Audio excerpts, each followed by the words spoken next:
ஒரு முக்கிய அறிவிப்பு. பல குழப்பங்களை விளைவித்த பிரபல லெக் தாதாவின் துண்டிக்கப்பட்ட காலை இன்று காவல்துறையினர் மாநகராட்சி பூங்காவில் கண்டுபிடித்து மீட்டனர். அந்த துண்டிக்கப்பட்ட காலை லெக் தாதா சிகிச்சை பெற்று வரும் தனியார் மருத்துவமனையில் ஒப்படைக்கப்படும் என்று காவல்துறை ஆணையர் தெரிவித்துள்ளார்.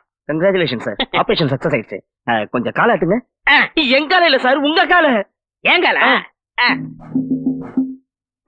வாங்க தாதா, வீல் சேர்ல உட்காருங்க.